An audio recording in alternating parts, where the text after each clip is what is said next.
アイコン Z 男性部門オーディション。3次審査を突破した精鋭20人。その才能をさらに磨き上げるべく週末合宿が重ねられていた。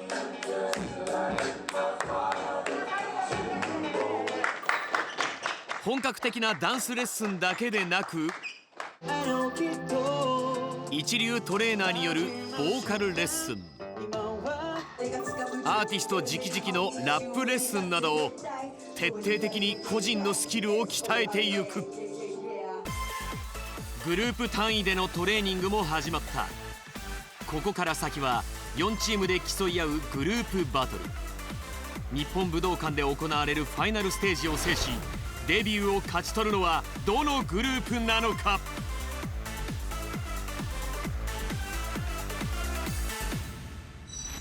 そしてついにグループバトル審査が大きく動き出すことに。お疲れ様です。お疲れ様です。お願いします。お願いします。みんな元気ですか？元気でいますか？じゃあ今日はですね、皆さんにちょっと1個発表があります。それぞれのグループに曲を作らせていただきました。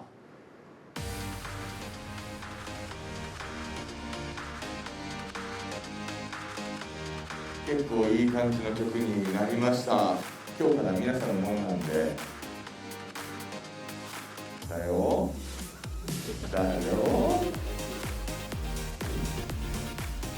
なんと小吉プロデューサー自らがディレクション。4グループそれぞれのカラーに合わせたオリジナル曲が計4曲作られていた。この課題曲をまずは目前に迫る4次審査に向けて仕上げていくこととなる。あの子たちがこうハートが入るような曲になればいいななんて思ってますね。それでは、一組ずつ曲を、発表させていただきたいと思います。それではまずは Z ファクション。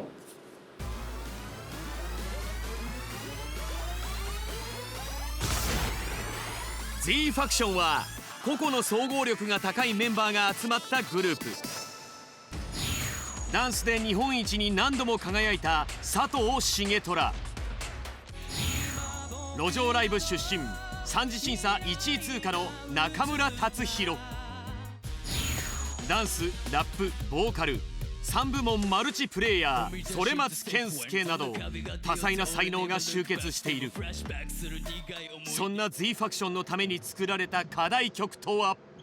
はい、皆さんには「コヨーテ」という、曲を作らせていただきました。満月の夜にね、狼って吠えるじゃん。夢に向かって飛ばすというこの声をね、みんなの歌を空に飛ばせるように、用意させていただきました。じゃあ聴きましょう。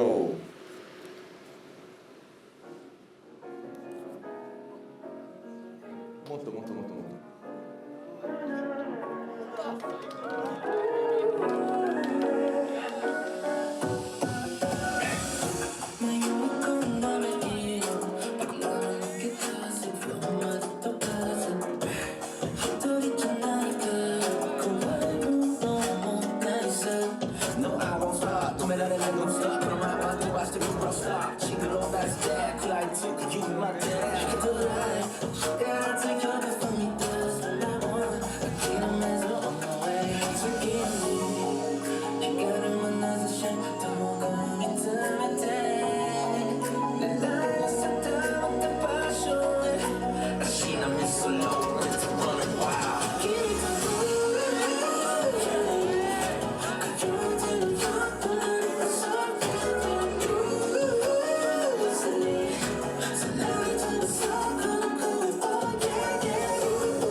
自分の描いた夢を絶対に離さないように、獲物を捉えるように夢をみんなに捉えてほしいな。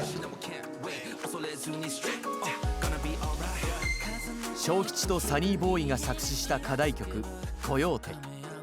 ボーカリスト4人とラッパー4人でマイクを回す複雑な構成の楽曲だ。キーは高いが声を張り上げずクールに歌いこなしてほしいと小吉は言う。中でも難所と言えるのが高音のファルセットで歌い上げるサビ。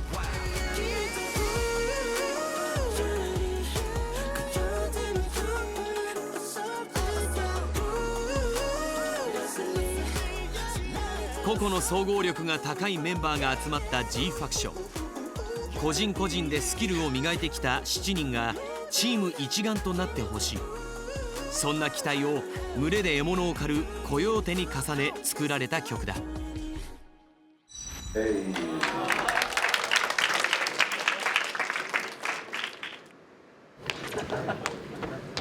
コヨーテ検索したい。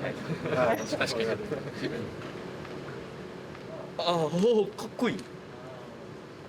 本当に。だから似てる動物なんですかって言われたらコヨーテですって言われた。始まった瞬間全員うわーって顔がもう今すぐ始めたいですね、練習を。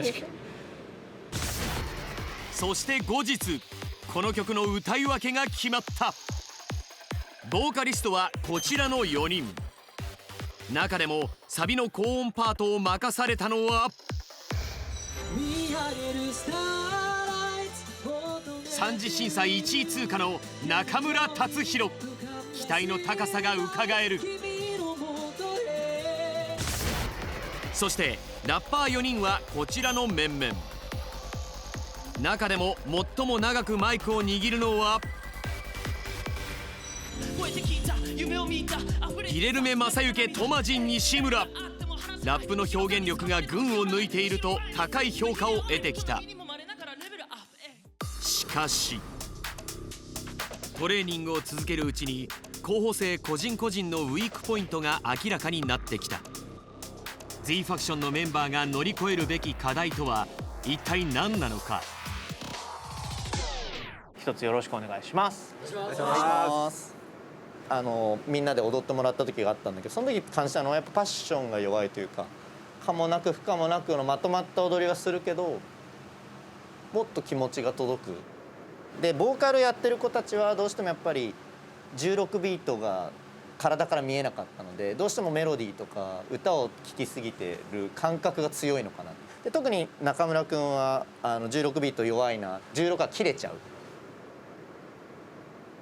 ボーカルで高く評価されてきた達弘だが、リズムの取り方に弱点があると指摘されてしまった。そう、歌だけではなくダンスも含めたステージングが求められているのだ。自分は特にダンスが苦手というか、やっぱりなんか自分だけ振りをちょっとニュアンスが違うかったりとか、音を取るタイミングが違うかったりして、やっぱりそこでもよく昔から自分一人だけ浮いてるってことがよく先生方からアドバイスをいただいてたので。さらに中村葵も。葵くんはまずグルーブとかがあんまないし、なんていうのかな、音に対する自分の声のアプローチとかもっと自分で研究した方がいいし、重田君も一緒っすね。いいリリック書いてたじゃん。鏡の前の自分で顔を洗い流してもみたいな、何も変わってないって書いてるじゃん。そのまんまだよ。それが分かってるんだったら必死に食らいついてきてほしいなと思う。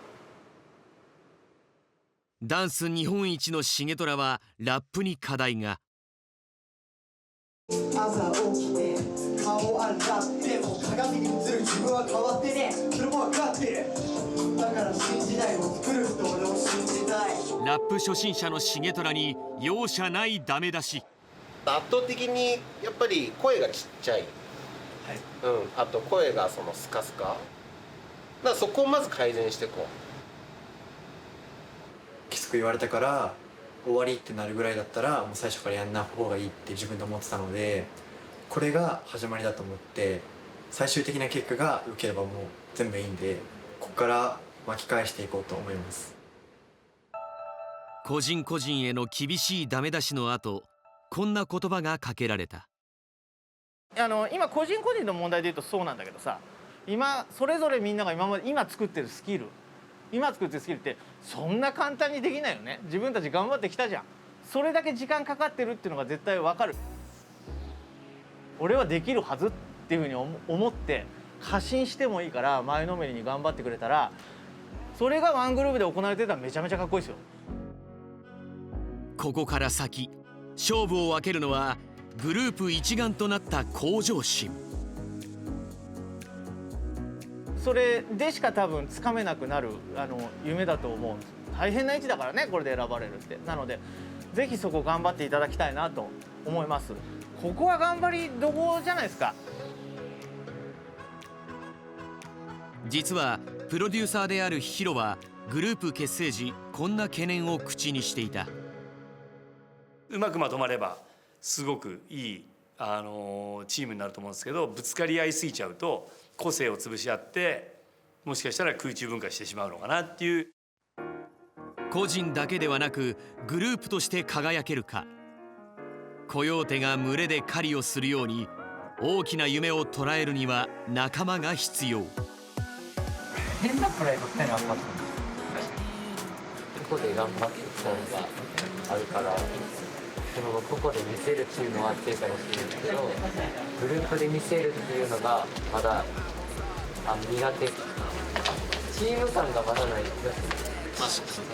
みんなが多分自分のダメな部分ひっくるめて話したから恥じらいなく付き合いがちゃんとできる。これからずっとやっていくつもりで助け合うっていうことで、インパクションとして全員でやっぱ刺激し合って頑張るっていうのが、グループとして信頼し合って頑張る。色を出す。あくまでグループのために。個々の力を掛け算しグループとして輝けるか。果たしてデビューを勝ち取ることができるのか。続いてリルリーグの皆さん、こっちに来てください。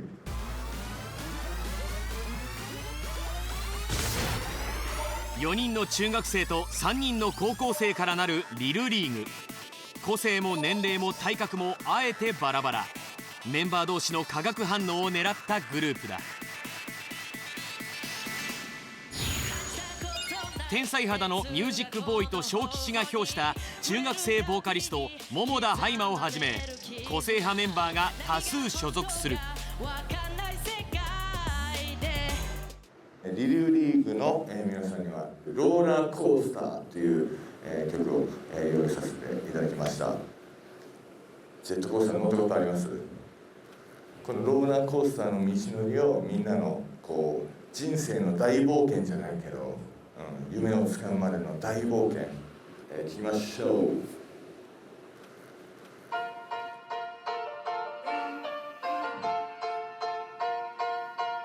将来はこの手につかむ挑戦、高まったエモーション、呼ばれたレーダーにエアオレチーズ、深み絶好調、後ろ向いて誰かさ、後ろから来るボーラー、指をつれてオキドキご機嫌、たまに踏むどっちでもイメージは4次元、でも楽しんでチケットハッピーデイハッピーデイ、瞬間を切ると俺らは道の見る道を行く、首のレイダーローコースター、今なんてドリップドリップチェイサー、ドキドキアップンダウン、ハラハラアドベンチャー、未来のスタートに行こう、止まらないローコースター、I gotta take a drip drip chaser、ドキドキアップンダウン、ハラハラアドベンチャー、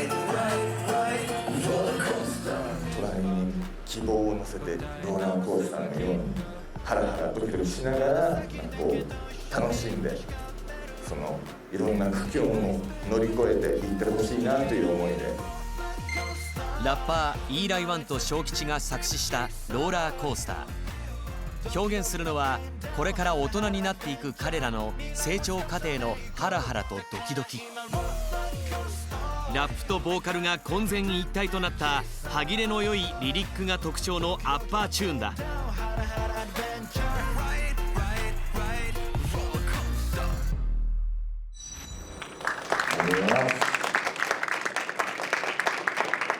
絶対一回聞いたら耳に入る。キャッチそのチームとしてどういう方向性でいくかっていうのも迷ってはいたんですけど、あの曲を聴いた時にリルリーグっぽいなみたいな感じをなんか直感的に思って、これがリルリーグやなみたいな、めちゃくちゃ好きです。ローラーコースターは5人のボーカリストと2人のラッパーでマイクを回す構成に。この曲を引っ張るリードボーカリストに抜擢されたのは三次審査2位の岩城瀬奈。リルリーグのローラーコースター、ハラハラドキドキの挑戦が始まる。課題曲発表の前日、彼らもまたこのグループならではの課題を突きつけられていた。難波君と、桃田君は多分おそらく両方とも変席前じゃんか。中学生ボーカリストが避けて通れない変声期の問題。変声期後どういう体の状態になってるかって絶対大事だから。なんだけど逆に桃田君は桃田とはこういう歌い方をしますっていうのを今の段階で結構決めてるんだよね。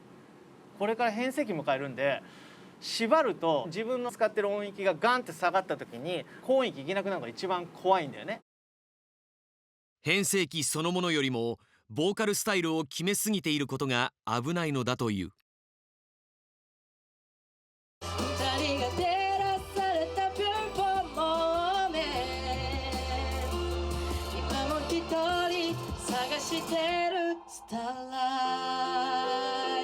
年齢的にもさ、まだ自分でもほら年齢はそこだっていうのが分かってるじゃん。それでさ、成人男性の曲歌わなきゃいけないじゃない。そうすると雰囲気とかを作るために自分でいっぱいどうしようかってディレクションかけて歌ってる。そもそもの年齢設定が合わないことで無理しちゃうところがあるわけだ。あとはその変声期5年5の時に、今のバランスで歌えるかっていうのをイメージしながらうまいこと変声期に持ってってあげるとすごく状態良くなると思います。一方、高校生メンバーに対してこんな指摘も。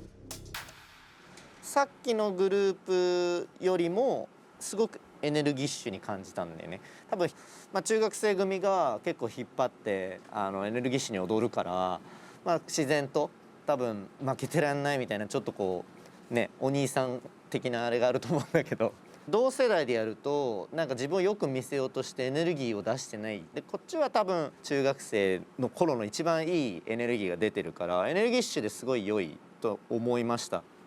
岩城君と中村君はもう多分振り切ってもう大人の踊りになってってるけど、こっちは今自分の踊りで最大限やれててエネルギッシュで、ラップも歌も多分ダンスももしかしたらどこ行っちゃえばいいんだろうって迷走する可能性もあるなっていう印象はした。みんなの落としどころというかどこで表現するのかっていうのは本当に全員が輝く一番いいバランスを取れたら強いのかな。エネルギーはめちゃめちゃ一番感じたから。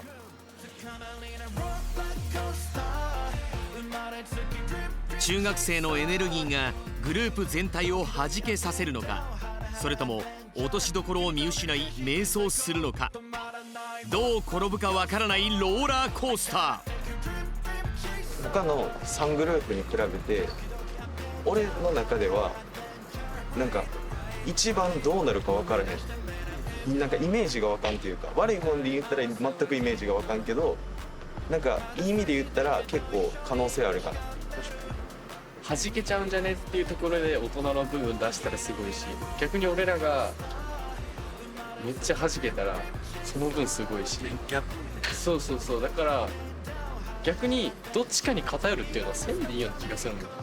年離れてるからこそ他のチーム以上に多分共有をせな、